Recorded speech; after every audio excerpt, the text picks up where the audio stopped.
Hello friends, एक Bihar SSC के regarding एक बहुत ही अच्छी न्यूज है। तो जिन लोगों ने फॉर्म में गलती कर रखा था उनको सुधारने के लिए अब टाइम दे दिया गया है और उसका लिंक भी जो है वो अब एक्टिव कर दिया गया है। तो बिहार एसएससी द्वितीय इंटर लेवल स्तरीय परीक्षा के लिए एडिट का ऑप्शन अब खोल दिया गया है। अब हम लोग इस वीडियो को में क्या क्या जानेंगे उसकी बात चर्चा करते हैं। तो सबसे पहले एक बहुत बड़ा डिबेट था इसमें कि कौन से लोग इसमें फॉर्म भर सकते हैं। तो बहुत लोग ऐसा समझ रहे थे कि जो गलत किए हुए हैं, जिनका गलती हो चुका है, क्या उन्हीं को एडिट करना है या उन्हीं को डॉक्यूमेंट्स अपलोड करने हैं। तो ये तो बात ध्यान रखेंगे। तो एक तो क्लियर सा बात है कि गलती जिनका हुआ है वो वही लोग जो होगा वो एडिट ऑप्शन का इस्तेमाल करेंगे।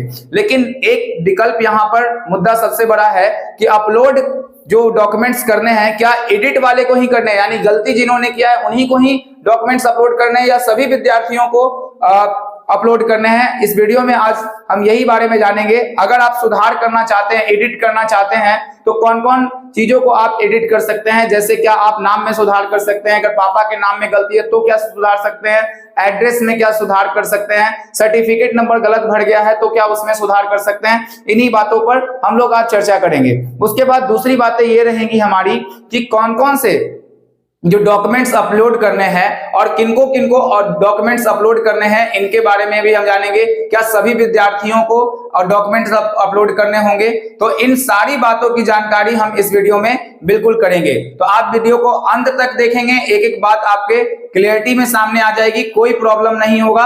और शुरुआत से लेकर के क्या क्या चीजें आपको अप्लाई करनी है इस वीडियो की में जानकारी हम आपको देने वाले हैं। तो बने रहिएगा इस वीडियो में, ठीक है। चलिए तो स्टार्ट करते हैं हम लोग। तो लिखा हुआ है क्या, Bihar SSC second inter level vacancy. उसके बाद important instructions for edit and upload documents, यानी कि जो भी दिए गए हैं तो एडिट और अपलोड से सारे डॉक्यूमेंट्स के बारे में बताया गया है। तो सबसे पहले हम ये जानकारी देख लेते हैं कि एडिट करने से के लिए हमको क्या करना होगा।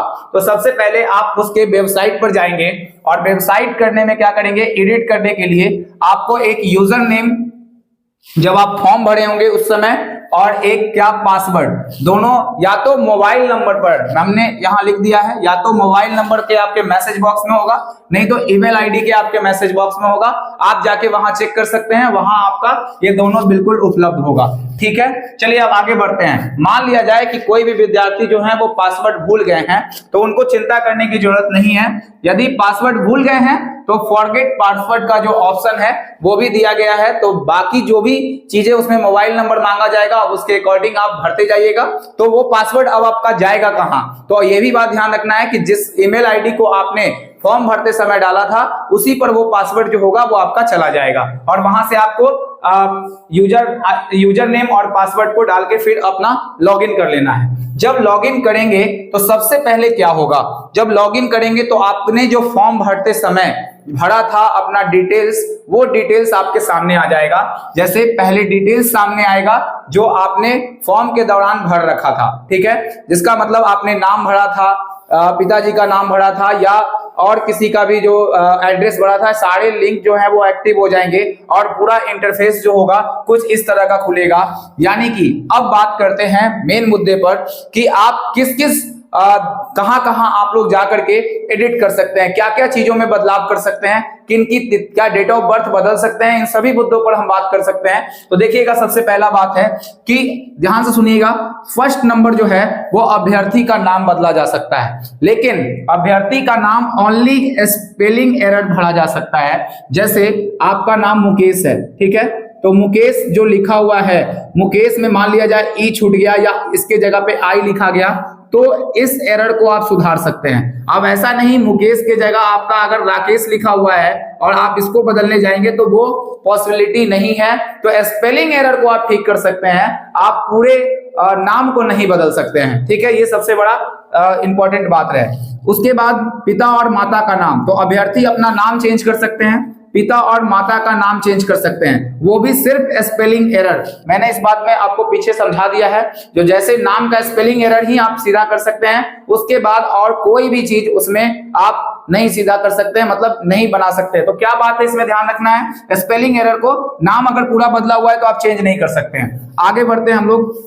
कोटि यानी कि कैटेगरी, आप कैटेगरी भी चेंज कर सकते हैं। हो सकता है आपने गलती से कोई और कैटेगरी सिलेक्ट कर लिया हो, यूआर की जगह ओबीसी और ओबीसी की जगह ईबीसी अगर सिलेक्ट हो गया है तो गलती से, या फॉर्म भरने में किसी और की भी गलती है, मतलब साइबर कैफे वाले की गलती है, तो आपको ये एडिट ऑप्शन दिया गया है कि आप अपने कैटेगरी को भी ढंग से चेंज कर सकते हैं। और आपको, क्योंकि अगर आप कैटेगरी पर, जिस कैटेगरी के लिए फाइनल बार आपको मौका दिया गया है, जिस कैटेगरी पर आपको फाइट करना है, आपको वही कैटेगरी सिलेक्ट कर लेना है। आगे बढ़ते हैं। नेक्स्ट 4th नंबर जो है ईडब्ल्यूएस प्रमाण पत्र, कृमि रहित प्रमाण पत्र, जाति प्रमाण पत्र के प्रमाण पत्र की संख्या एवं निर्गत तिथि। यहां क्या बदलाव कर सकते हैं, तो आप दूसरा ईडब्ल्यूएस प्रमाण पत्र नहीं दे सकते हैं, ये अपलोड अलग नहीं कर सकते हैं।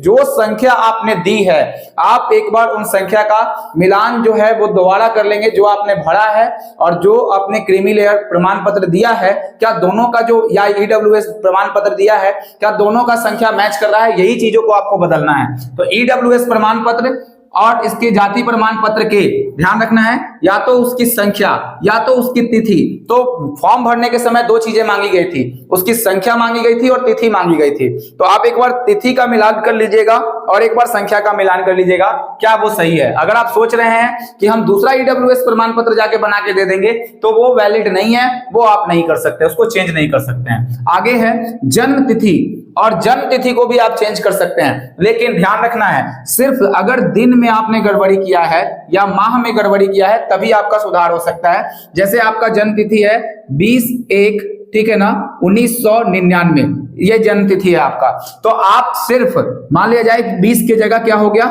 19 हो गया है, तो सिर्फ इस डेट में और इस मंथ में, अब ऐसा नहीं कि 1999 को आप जाके कर लेंगे 1998, तो ये बिल्कुल वैलिड नहीं है।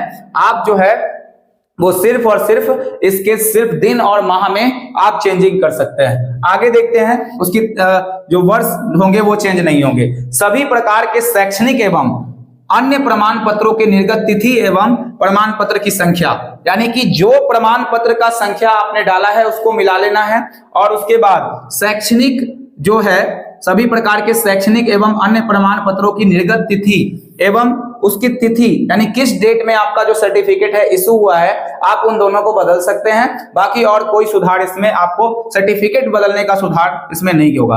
आपने अगर एड्रेस में भी गलती की है तो एड्रेस को भी आप जाके अच्छे तरीके से बदल सकते हैं। तो ये सारी बातें आपको समझ में आ गई होंगी, कहाँ क्या सुधार हो सकता है, इससे ज्यादा सुधार नहीं हो सकता है। तो मेरा एक यहाँ पर ऐसा आपके लिए सलाह रहेगा कि जो जिनका अगर गलती नहीं हुआ है वो भी एक बार जाके, अगर मौका मिला है तो पूरे प्रमाण पत्रों की जांच आप जाके एक बार कर लेंगे, ताकि आपको पूरी संतुष्टि हो।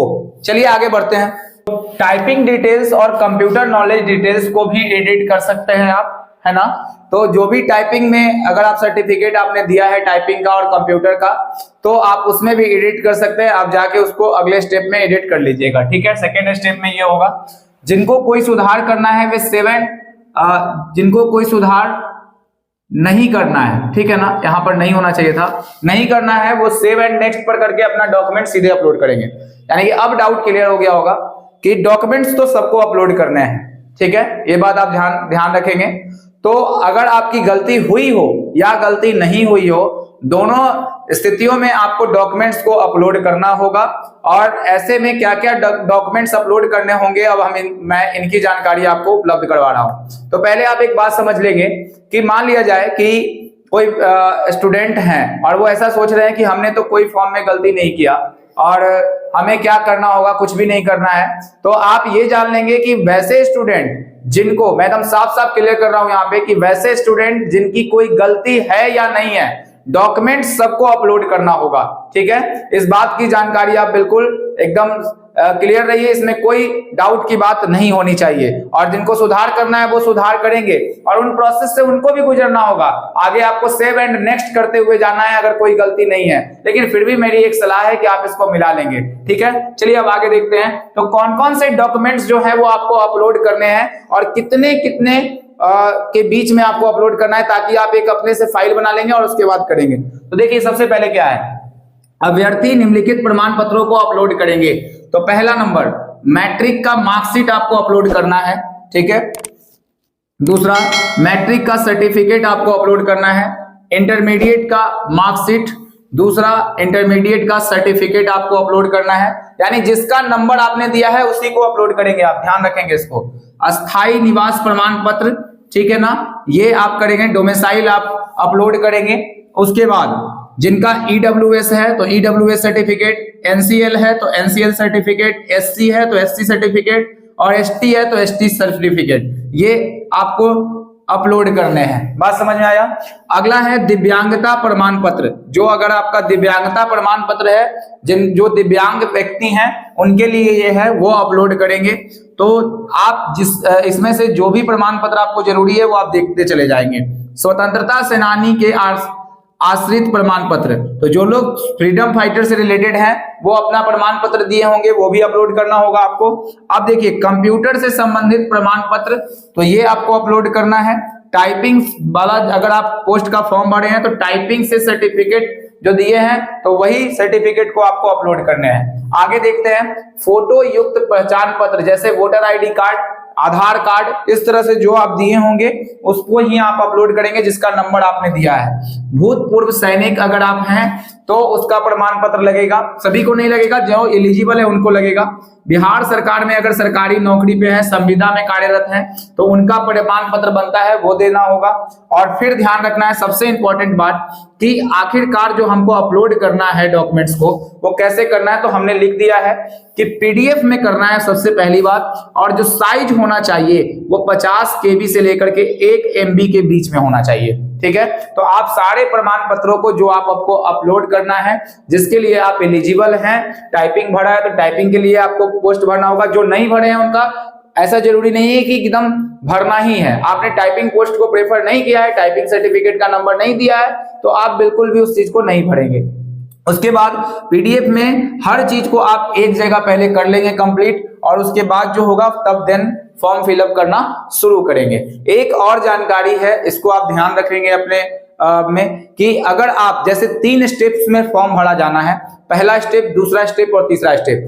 पहले स्टेप पर पूरे अच्छे तरीके से आप जानकारी प्राप्त कर लेंगे। मान लिया जाए कि पहला स्टेप आपने सबमिट नहीं किया, ठीक है, तो पहला स्टेप जब आप सबमिट नहीं किया है तो उसमें आप बहुत बार सुधार कर सकते हैं, इनफाइनाइट बार सुधार कर सकते हैं, जब तक आप स्टेप 1 में है। जैसे ही आप स्टेप 1 से सबमिट करके स्टेप 2 में चले जाएंगे तो फिर आपको स्टेप 1 में सुधार करने का मौका नहीं मिलेगा, और फिर स्टेप 2 से स्टेप 3 में जाएंगे तो फिर आपको सुधार करने का स्टेप 2 में मौका नहीं मिलेगा। ये बात आपको बिल्कुल ध्यान रखना है। चलिए, तो ये बातें थी जो हमको ये शेयर करनी थी। मैंने आपको ये पूरा डिटेल आपको बता दिया है, किनको भरना है, किनको नहीं भरना है, क्या क्या डॉक्यूमेंट्स अपलोड करने हैं, और जिनको एडिट कर सकते हैं वो किन किन चीजों में एडिट कर सकते हैं। और अगर आपने पूरा नाम ही गलत लिख दिया है, अलग नाम लिख दिया है, तो फिर आप सुधार नहीं कर पाएंगे। हमने इसकी पूरी जानकारी आपको उपलब्ध कराई है। चलिए, तो अगर और भी कोई डिटेल्स आपको जानना है तो हमारे टेलीग्राम चैनल से जुड़े, जिसका लिंक जो है वो हमारे डिस्क्रिप्शन में दे रखा गया है। आप उससे जाएंगे और उससे आप कनेक्ट हो सकते हैं। कोई भी सवाल होंगे आप कमेंट में पूछ सकते हैं, ठीक है। तो और उसका जो मैं इसका जो भी डॉक्यूमेंट्स वगैरह होगा, जो इसका पीडीएफ वगैरह होगा, मैं टेलीग्राम लिंक पर उसको शेयर कर दूंगा, आप उसको जाके वहां से देख सकते हैं, ठीक है। और अगर ज्यादा दिक्कत होगा तो हम लोग एक फॉर्म फिलअप करने से रिलेटेड भी एक वीडियो आपको उपलब्ध करवा देंगे, जो आप हमारे टेलीग्राम चैनल पर ही मिलेगा आपको। तो आप जल्दी से जाके उसको टेलीग्राम चैनल को आप करें, और अगर आपने वीडियो को अभी तक सब्सक्राइब नहीं किया है तो बिल्कुल जाके सब्सक्राइब करेंगे और लोगों तक शेयर भी करेंगे इसको। और हमारी जो सीरीज चल रही है एलसीएम, एचसीएफ और ज्योमेट्री वाली, तो उसको आप एक बार देखने का भी कोशिश करेंगे, क्योंकि हम लोग जो है वो फ्री में एक ऑनलाइन शिक्षा के माध्यम से सबको जोड़ना चाहते हैं। और चलिए, आप भी हमारे फैमिली का एक हिस्सा बने। चलिए, मिलते हैं अगले वीडियो में, तब तक के लिए बाय।